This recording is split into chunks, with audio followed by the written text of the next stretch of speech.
Hey guys, my name's Ashwin Gore. I've been an accent coach for 10 years and I offer a full, comprehensive course to help you master the American accent, which is linked down below. Today, I'll be giving you guys a few tips to help you perfect your American accent.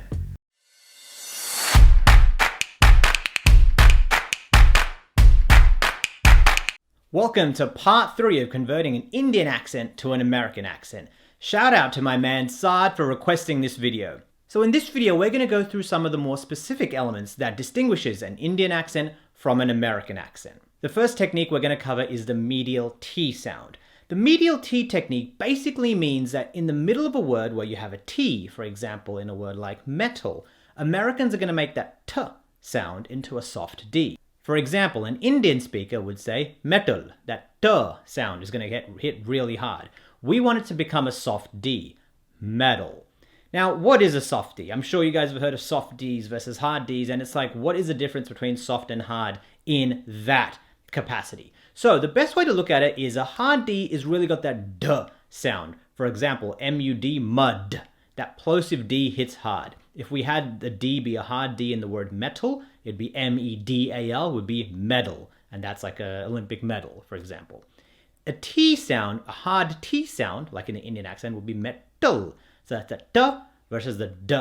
We want the hybrid. We want the one in the middle, the combination between a T and a D, which would become metal.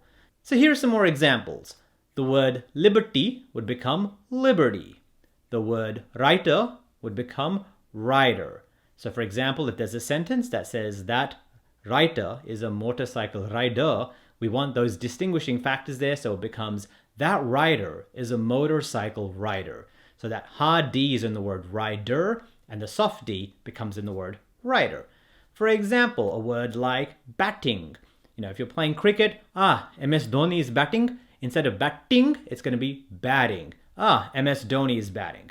So that's how you're going to do it, right? That soft D sound is so important. T in the Indian accent has to be replaced with that soft D.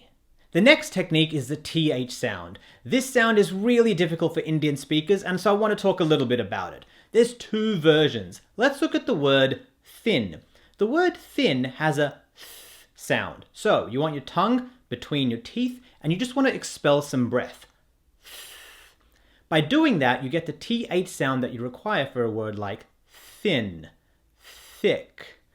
That's what we want, that th sound. Now, the difference between a word like thin, which has the breath coming out, and a word like this, is that when you are expelling the breath with your tongue between the teeth, you want to add vibration. That is, you want the breath to come from the diaphragm. So, this, it's got more of a th sound as opposed to th, which is for thin. Thin, this. In the Indian accent, often what happens is it becomes thin, this, that. Those. It becomes more of a D sound, right? We want to get rid of the D sound and make it a th or a th. This, thin, that, thick. So that's the TH sound. The best way to practice it is literally like what I just did there. Tongue between the teeth, and then just expel some breath. The best way to do it is gently. A lot of times I have clients who go, and they try to do it too much, they spit everywhere, and it just becomes weird, right? So take your time, be gentle with it. Now, for the harder sound, which is the vibration sound, think of it coming from the diaphragm. Hold your stomach, hands on your stomach. It's that vibration you want to create. So it's the same as going, the same vibration is created there. That. Thin. That's the TH sound.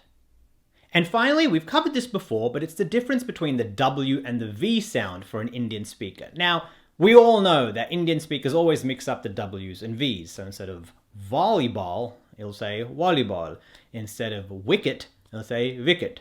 So we want to obviously switch those around. Easier said than done often because it is so habitual. So what are some exercises we can use to make that easier? So let's look at the word volleyball to start. Initially, you're gonna wanna say volleyball, right? Because that sound is what exists in many Indian languages, the W sound.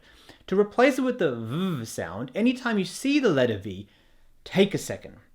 Don't go too fast, because remember, if anything, Americans own their time. So I want you to take your time as well. So when you see the word volleyball, instead of going straight away volleyball, take your time. That's the sound we want to make. Get that vibration. Volleyball, right? Even if it's going to come out in an Indian accent, at least the V is going to be there. Volleyball, which then you can make into the American volleyball with the order R shift for va, volley, ball, order R shift again. So volleyball will become volleyball. Let's say you're talking about cricket and you said, the bowler bowled it and he bowled him, the wickets went flying. Instead of the wickets went flying, look at the W sound, take a pause. That W sound is only going to happen when the breath is expelled through the cheeks with the lips pursed. Wicket. So that's a good way to practice it. Just make that sound, because the difference is versus v. So you can see there's just more air in the mouth. So you want to keep it a little bit open to get the sound. Wicket, where, when, which, as opposed to wicket, ver, ven, which, right? So that's the difference between the V and the W, and some techniques in how you can help yourself make that habitual. It's going to be difficult. Don't get upset if you don't get it straight away. Because remember, you're breaking years and years and years of a habit. It's not a bad habit, but it's a habit that we want to change in order to get the American sounds. So try those techniques. V for the V sound, for the W sound. Do it every day and you'll have it before you know it. Hopefully those techniques help you move from an Indian accent to an American accent.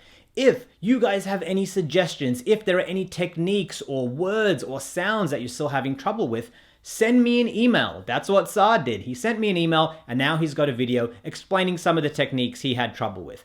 So if you guys have suggestions, please let me know and I'll make a video just for you. Thanks for watching, guys. Hopefully those tips put you on the path to achieving a perfect American accent. For more tips and advice, don't forget to subscribe to this channel, and for the full course on mastering the American accent, click the link below and check the description for a coupon code.